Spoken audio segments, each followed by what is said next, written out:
Oi, como vai? Tudo bem com você? É um prazer trazer nossas histórias até você, mas quero lhe dizer uma coisa.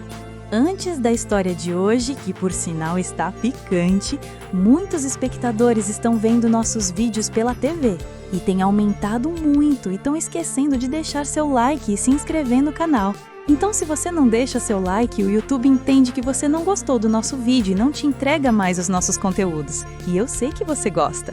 Estamos preparando muito mais. Estamos começando e teremos histórias mais picantes ainda. Aguarde! Então, clica no sininho, compartilha e se inscreve, tá? Beijinhos! Vamos para a história? Olá a todos! A história que vou lhes contar hoje é aquela que eu mais queria esconder, mas que ao mesmo tempo era a que eu mais desejava que fosse ouvida. É a verdade daquela noite que desejei que ninguém soubesse e que agora revelo sob o manto do anonimato. Eu tenho 40 anos, fui uma órfã que cresceu e sobreviveu sozinha. Casei-me aos 37 e agora há 3 anos me tornei esposa. Não temos filhos. Há 3 meses, meu marido, Lucas, morreu subitamente em um acidente de carro. Foi às 16h30 daquele dia que recebi sua última mensagem. Vou ter um jantar de trabalho e vou chegar tarde, jante sem mim. Aquela foi sua última comunicação. Às 21h, a delegacia ligou. Eu corri para o hospital, mas já era tarde demais. No velório, senti como se estivesse assistindo a vida de outra pessoa. Nosso casamento foi curto, apenas 3 anos. E, para ser sincera, nunca fomos realmente próximos. Lucas estava sempre sobrecarregado com o trabalho e chegava tarde em casa. Eu, por minha vez, me sentia pressionada pelo casamento tardio e pelo estresse de não conseguir engravidar. Nós nos tornamos frios um com o outro. Após a partida de Lucas, eu poderia ter morado sozinha, mas fiquei preocupada com o meu sogro, Sr. Fernando, e fui morar com ele. A sogra dele havia falecido 10 anos antes e ele vivia sozinho desde então. Embora fosse saudável, a idade avançada me fez sentir que não deveria deixá-lo só. Morar com ele, no entanto, despertou um desejo oculto em mim. A frieza da minha relação com o Lucas me fez reprimir meus desejos como mulher por muito tempo. Mesmo tendo me casado aos 37, nossa relação física era apenas uma obrigação e eu jamais havia sentido satisfação de verdade. Sr. Fernando, meu sogro, era bastante robusto para sua idade e seu cheiro de homem, sutil mas inconfundível, vinha de sua aparência sempre impecável. No início, ele era apenas meu sogro, mas a convivência a sós começou a criar uma tensão estranha entre nós. Notei que seu olhar sobre mim estava diferente, mudando do de sogro para o de um homem. Eu sabia que essa situação era perigosa, mas, ao mesmo tempo, percebi uma expectativa estranha dentro de mim. Era como se um oásis tivesse surgido no deserto do meu coração, que estava ressecado há tanto tempo. Mas eu não sabia o quão errado era tudo isso e o desfecho trágico que poderia trazer. Isso aconteceu 1 mês depois de eu me mudar. Naquela noite, fui para a cama mais cedo do que o normal. Depois que Lucas se foi, era difícil dormir e a solidão intensificou meus desejos reprimidos. Deitei-me na cama, com a porta destrancada, e tentei aliviar os anseios que vinha sufocando. Lucas e eu nunca nos satisfizemos mutuamente, então eu já estava acostumada a me consolar sozinha. De repente, senti um olhar através da fresta da porta. Chocada, eu me virei e vi meu sogro no corredor. Eu puxei o cobertor às pressas e ele, parecendo envergonhado, virou-se e foi para o seu quarto. No dia seguinte, o café da manhã foi em um silêncio pesado. Sr. Fernando estava atípico e eu não sabia o que dizer. Seu olhar, no entanto, havia mudado completamente. A gentileza de antes se foi, dando lugar a uma visão perigosa e desejosa. Nos dias seguintes, a mudança em seu comportamento se tornou mais evidente. Ele me observava quando eu lavava a louça e se aproximava de mim quando eu fazia as tarefas domésticas de forma a esbarrar em mim acidentalmente. No começo, pensei que fosse um engano, mas logo percebi que era intencional. Uma noite, Sr. Fernando colocou a mão no meu ombro. Filha, Viver nós dois assim não é fácil, mas vamos nos apoiar um no outro, disse. As palavras eram comuns, mas eu senti sua mão deslizar do meu ombro para as minhas costas e depois para a minha cintura. Um misto de medo e uma estranha expectativa me invadiu. Meu corpo e minha alma, áridos como um deserto, estavam sedentos. Eu sabia o quão perigoso era tudo aquilo. A relação entre sogro e nora, a morte de Lucas ocorrida há apenas 1 mês e meio, tudo me atormentava. Naquela noite, tranquei a porta antes de dormir. Mas no fundo do meu coração, eu me peguei esperando que ele batesse na porta. Eu me sentia envergonhada e culpada, mas um desejo incontrolável se agitava dentro de mim. Mais 1 mês se passou. Era uma noite de chuva. A umidade da estação me tornava difícil de dormir. Por volta das 23 horas, fui à cozinha beber água e Sr. Fernando apareceu. Ele me olhou com uma expressão mais sombria que o normal e, de repente, agarrou meu pulso. Nora, a voz dele estava áspera e baixa, diferente do habitual. Eu também não consigo mais suportar. E você, consegue? Eu tentei puxar meu pulso, mas ele era mais forte. Nos olhos dele, vi um desejo e uma sede que haviam sido reprimidos por 10 anos, desde que minha sogra havia morrido. Pai, o senhor não pode fazer isso, eu disse, minha voz tremendo, mas meu corpo já estava reagindo de outra forma. A sede do meu corpo e do meu coração, que estiveram secos por tanto tempo, estava ali. Ele me puxou, agarrando meu pulso, e a outra mão dele começou a explorar lugares que eu não poderia mencionar. Eu me senti sufocar. Nora, nós dois estamos sozinhos? Ele sussurrou. Eu sei que isso é errado, mas não posso mais aguentar. Minha mente sabia que era errado, mas meu corpo e meu coração começaram a ceder. Senti um desejo e um calor que nunca havia sentido com meu marido. Pai, eu comecei, mas Sr. Fernando me beijou. Naquele momento eu desabei completamente. Meus desejos reprimidos explodiram de uma só vez e eu perdi minha sanidade. Após o primeiro toque, uma avalanche de emoções complexas me invadiu. Culpa e, ao mesmo tempo, uma satisfação que nunca havia sentido. Sr. Fernando também parecia chocado, mas o desejo em seus olhos ainda era forte. Nora, me desculpe. Eu fui impulsivo demais, mas eu sabia que suas desculpas não eram sinceras. E, para ser sincera, eu não queria que aquela relação acabasse. Naquela noite, ajoelhei-me diante do retrato de Lucas e me desculpei, mas não pude lutar contra o desejo que se agitava em mim. Eu sabia o quão errado era, mas já havia cruzado uma linha da qual não poderia voltar. Após aquela noite, a nossa relação mudou completamente. Durante o dia, éramos um sogro e uma nora normais, mas à noite, éramos algo totalmente diferente. A princípio, entrávamos no mesmo quarto umas 2 vezes por semana, com uma desculpa, mas logo as desculpas se tornaram irrelevantes.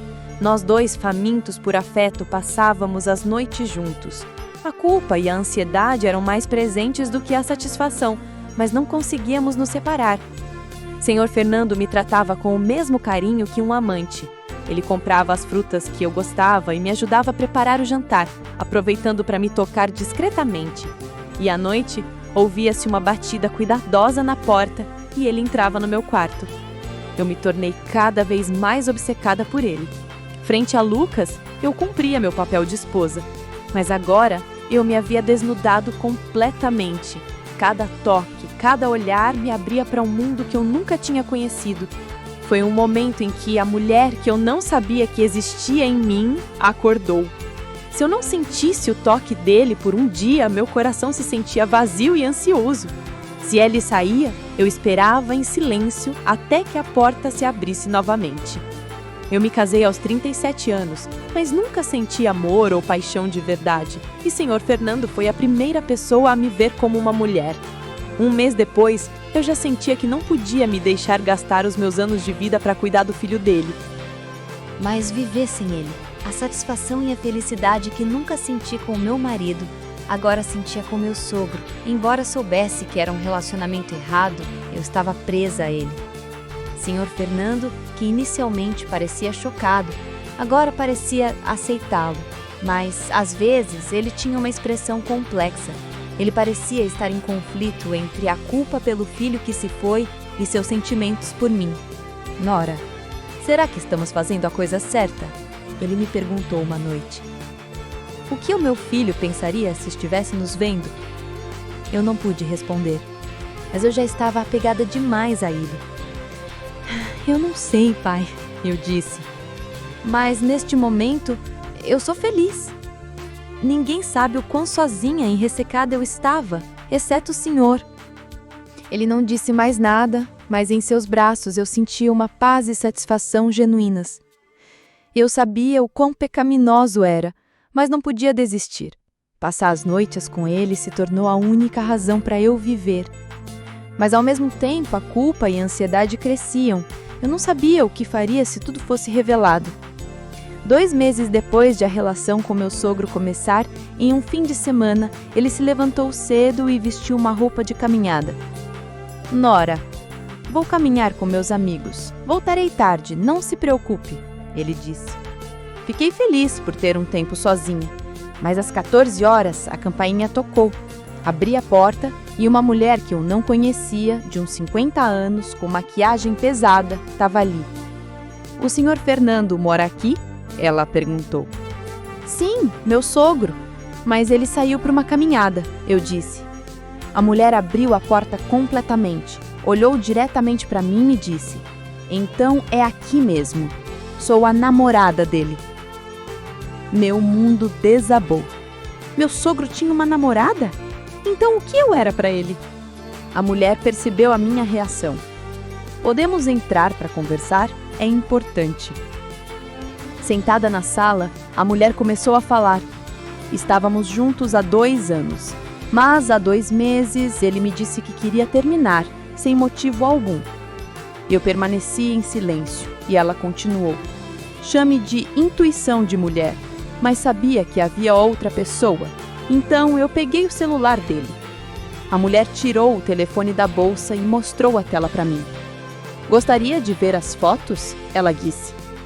Na tela, eu vi o meu lençol e uma foto minha dormindo.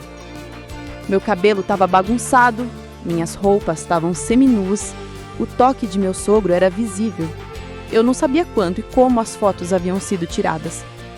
No começo, eu não sabia quem era essa mulher, a mulher disse com um sorriso de escárnio. Mas depois de 1 mês seguindo ele, eu descobri. É a Nora, não é? A que se deitou com o sogro depois que o filho dele morreu. Eu fiquei sem ar. Não pude dizer nada. Eu estava congelada. Escolha, ela disse friamente. Ou você termina com ele agora, ou eu espalho a notícia pelo bairro. Por favor, não conte a ninguém, eu supliquei. Então, termine meu relacionamento com ele agora. Se ele voltar para mim, não direi nada. Mas se continuarem, eu mostrarei isso. Ela balançou o celular na minha frente. Quando meu sogro chegou, eu contei tudo. Ele ficou chocado e, no fim, confessou tudo. Nora, me desculpe, ela realmente era minha namorada. Eu a conheci porque me senti sozinho depois que sua sogra morreu. Mas depois de me envolver com você, eu queria terminar com ela. Eu estava em choque. Meu sogro tinha uma namorada. Ela sabia sobre nós. E eu? Eu era o centro de um triângulo amoroso. Pai, o que vamos fazer agora? Perguntei em desespero. Ele não tinha uma resposta, e então eu entendi. A pessoa mais ingênua era eu. A forma como ele me seduziu e a existência daquela mulher, tudo era uma armadilha, e eu não havia percebido. Após a partida da mulher, passamos dias sem nos falar. A ausência de seus toques me deixava vazia. Talvez tudo aquilo fosse apenas meu desejo, eu pensei. Finalmente pedi roupas íntimas pela internet e abri uma garrafa de vinho. E naquela noite, com o rosto ardendo, me entreguei a ele. Um arrepio correu pelo meu corpo. Os gemidos que eu costumava fingir agora saíam sem controle. Eu me desmanchei por completo. A mulher não desistiu. Milhares de ligações perdidas apareceram no celular do meu sogro e ela o esperava em frente à casa. Meu amor, pense de novo.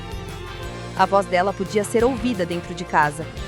Eu a observava pela janela, com uma mistura de ciúmes e superioridade. Ele havia me escolhido. Mas a situação piorou. Ela me pediu para encontrá-la. Em uma cafeteria, perto de casa, ela me confrontou. O que você acha que esse amor de nora e sogro é só uma forma de vocês se livrarem da solidão? Eu me enfureci. Não é você quem decide. Ele me escolheu. Escolheu? Ela riu. Não se engane, os homens se sentem atraídos por corpos mais jovens. Naquele momento eu entendi. Eu não era uma vítima, eu tinha poder. A escolha estava em minhas mãos. Então vamos fazer o seguinte, eu disse, calmamente. Vamos perguntar a ele. Quem ele escolhe, você ou eu? Ela ficou surpresa. Eu estava no controle. Voltei para casa e contei tudo a senhor Fernando. Pai, decida agora, quem o senhor escolhe? Ele me abraçou depois de um longo momento. Nora, como eu poderia te deixar? Você é o meu último amor. Mas a mulher não se deu por vencida. Alguns dias depois, ela me procurou. Você tem 2 semanas para devolvê-lo ou eu espalharei o que vocês estão fazendo. Eu tinha outra escolha a fazer. Pai, vamos nos mudar, eu propus. Vamos para outro lugar e começar de novo. Um lugar onde ninguém nos conheça. Ele ficou surpreso, mas aceitou. Nós nos mudamos para uma pequena cidade nos arredores de São Paulo.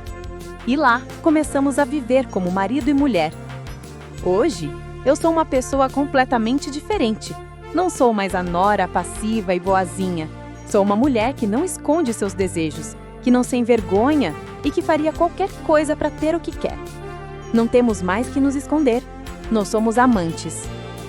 Às vezes, quando eu estou sozinha à noite, eu penso: foi a escolha certa? A traição ao meu marido, a quebra das regras da sociedade, a mágoa que causei a outra mulher, tudo isso pode ser justificado? Mas eu não me arrependo. Eu me casei tarde, aos 37, sem nunca ter conhecido o amor de verdade.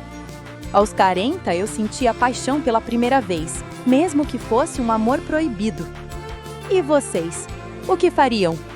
Eu confio na minha escolha, mas ainda assim me pergunto: o que vocês acham?